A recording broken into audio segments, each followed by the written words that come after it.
Bonjour, bienvenue sur des ateliers de Nelly. Je suis ravie de vous retrouver aujourd'hui en ce mois de juillet qui sent vraiment bon les vacances. Moi je prends les miennes au mois d'août, donc elles arrivent à grands pas. Je vous en reparlerai parce que je vais être obligée de couper mes vidéos du coup pendant une bonne partie du mois d'août puisque cette année je pars à l'étranger. Habituellement, je reste souvent chez moi pendant les vacances d'été, donc je continue à vous proposer des vidéos. Là, vous allez me manquer, mais c'est vraiment exceptionnel. Qui dit vacances dit mini-album. Maintenant, avec nos téléphones portables, on fait des tas de photos. Ces photos, je n'aime pas les laisser dans mon téléphone, je les mets dans des petits albums et on s'amuse vraiment en famille à les regarder et à profiter de tous ces bons souvenirs. Le mini-album que je vous propose aujourd'hui, il a une ouverture originale. Ce mini-album, je vous le montre un petit peu plus en détail. C'est un mini-album tout simple, comme d'habitude. Peu de matériel suffit à le réaliser. Je l'ai fait dans les tons de rose avec ces jolies fleurs. Je vous montrerai d'où je les tiens. Et là, l'ouverture, voilà, c'est une ouverture à glissière. Lorsqu'on tire l'étiquette vers le haut, elle s'en va du mini-album et elle permet de l'ouvrir. Vous pouvez mettre une photo au dos de l'étiquette. C'est super sympa. L'intérieur est assez classique et ressemble à ce que je fais d'habitude si vous connaissez un petit peu mes vidéos. Vous avez des petits volets avec des petites pochettes où mettre des étiquettes pour mettre soit votre journaling, soit votre texte, soit une photo supplémentaire.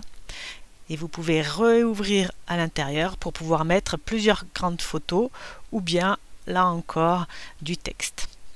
Pour le fermer, on passe l'étiquette à gauche puis à droite ou vice versa et voyez, c'est super.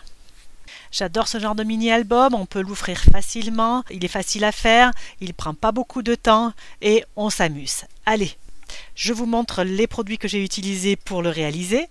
Pas grand chose comme je vous ai dit tout à l'heure, j'ai utilisé ce set de tampons fleurs de campagne pour la fleur que vous avez en haut à droite. Je vais l'utiliser tout au long de l'album et seulement elle. Et j'ai également utilisé une feuille de papier effet bois ainsi que mon matériel d'embossage. Allez, c'est parti. Et comme d'habitude, je vous montre d'abord comment réaliser la structure. Cette structure, je l'ai réalisée avec une feuille A4 de papier rose. La couleur, c'est pétale rose, très exactement, chez Stampin' Up. C'est un rose que j'aime beaucoup. Et dans cette page A4, je vais découper un rectangle de 13 par 26 cm.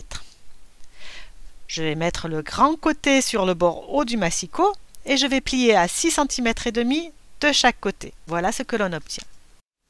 Et voilà ce que ça donne lorsqu'on plie les deux rabats vers l'intérieur. Vous voyez, là, c'est vraiment pas difficile. On a déjà la base de notre mini-album. Ensuite, j'ai utilisé un papier imprimé. Vous pouvez continuer avec du papier cartonné, il vous en faudra seulement une deuxième feuille. Dans ce papier imprimé, j'ai découpé deux rectangles de 13 par 9 cm que j'ai pliés à 6 cm et demi.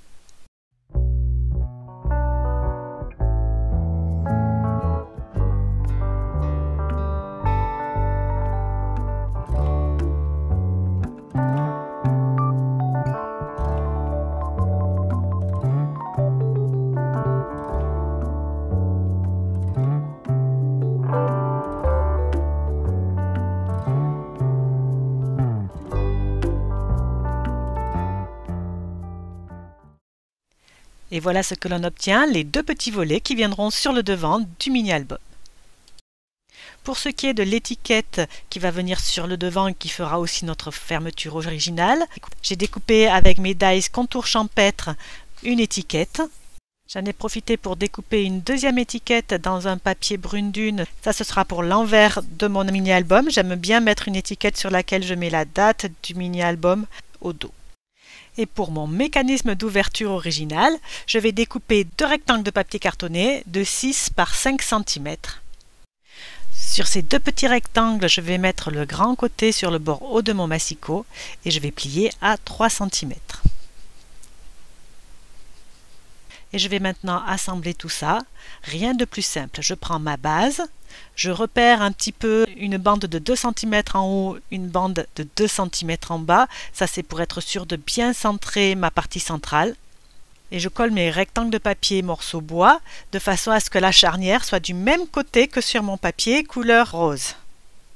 Parce que je veux laisser une petite pochette à l'arrière, je vais mettre un ruban de scotch double face sur les 3 côtés. Ça va me ménager une pochette au centre.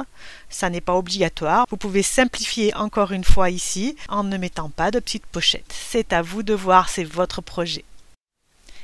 Je ne sais pas si vous avez remarqué, quand on utilise le scotch double face, le plus difficile c'est encore de retirer la pellicule. J'utilise toujours un ciseau ou une pique pour pouvoir faire ça au mieux, mais c'est vrai que, vous voyez, il y a des fois où je galère un petit peu. Est-ce que ça vous arrive chez vous? Est-ce que vous avez le même type de soucis? Dites-moi-le en commentaire, je serais vraiment contente de ne pas être toute seule à galérer.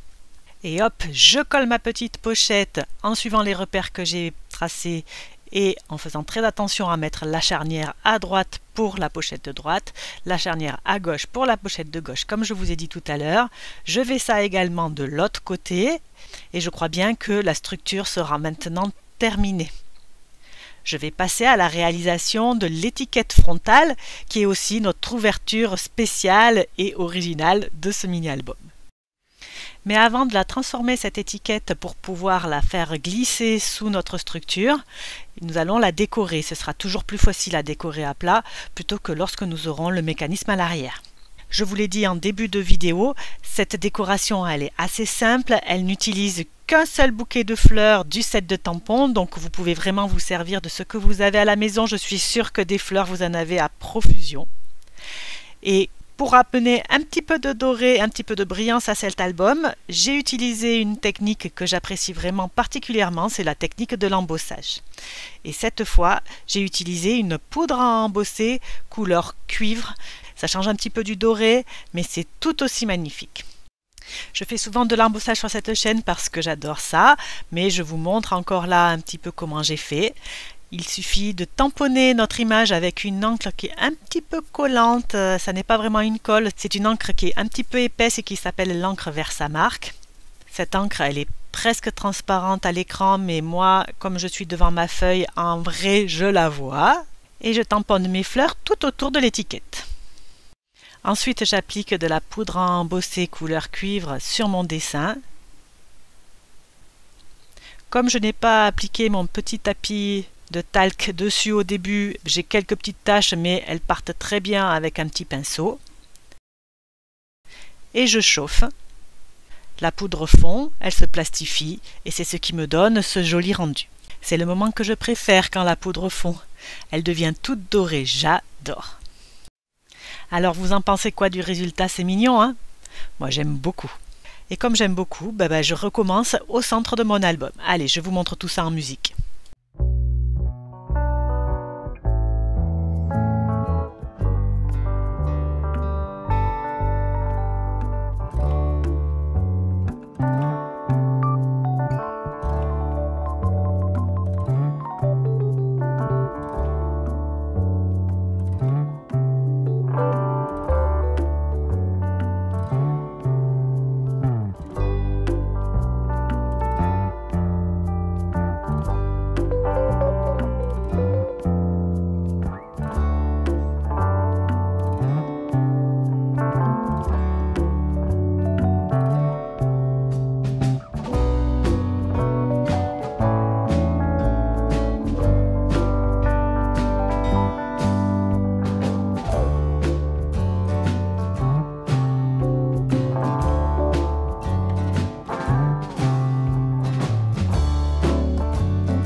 Vous voulez que je vous montre ce que l'on obtient? Et voilà, l'étiquette du dessus, le premier rabat, le second rabat. Ça vous plaît? Allez, on continue. Et toujours dans la décoration, j'ai entouré mon étiquette avec une ficelle de lin. C'est toujours plus facile à mettre maintenant et ensuite à coller au dos le mécanisme. Donc vous savez que j'aime beaucoup rajouter de la ficelle, de la texture à mes projets, des nœuds, c'est quelque chose qui me parle. Vous, chez vous, vous faites ce qui vous plaît bien sûr, hein. Et j'ai terminé la décoration de l'étiquette avec un papillon. C'est tout simple, c'est élégant. J'adore le papillon qui est pour moi est symbole de légèreté. Et voilà. Et on va pouvoir maintenant parler de la structure de cette étiquette. Avec un crayon, je marque au dos le centre de l'étiquette. Alors vous aurez peut-être pas une étiquette de cette taille-là. Mon étiquette, elle fait 10 cm de large, donc je marque un repère à 5 cm. Et sur ce repère, je vais coller les deux rectangles de papier que l'on avait pliés en deux, de façon à ce que la charnière soit au centre sur la ligne que je viens de tracer. Vous avez vu, c'est pas bien compliqué.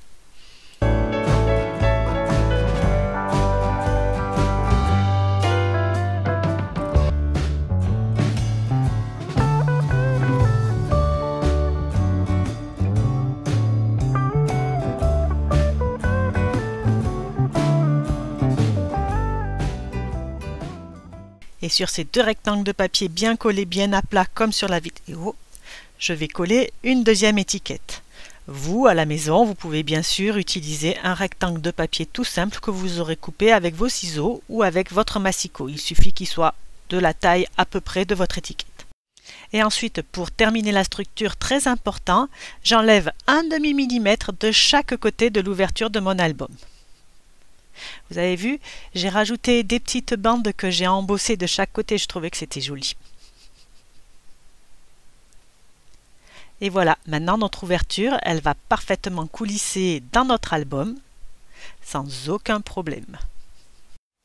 En plus des bandes embossées en haut et en bas, j'ai rajouté des fleurs tamponnées à l'encre blanche sur la bande en haut et en bas du mini-album ainsi qu'au dos. J'ai également créé deux étiquettes. Je les ai découpées sur du papier blanc et je les ai tamponnées avec la même fleur, mais cette fois-ci en rose. Et j'ai également déposé des rectangles pour matérialiser mes photos, soit en papier bois sur la première partie de l'album, soit en blanc sur la deuxième partie. Et voilà, mon album est terminé, prêt à recevoir mes photos de vacances. J'espère que cette vidéo vous a plu. Si c'est le cas, merci de liker, de partager, de vous abonner et de commenter. Ça me fait toujours super plaisir de vous lire. Je vous retrouve bien sûr sur les ateliers de Nelly la semaine prochaine pour un nouveau tuto scrap ou carterie. On en profite bien avant que je parte en vacances. Et je vous dis à la semaine prochaine. Scrapez bien. Au revoir.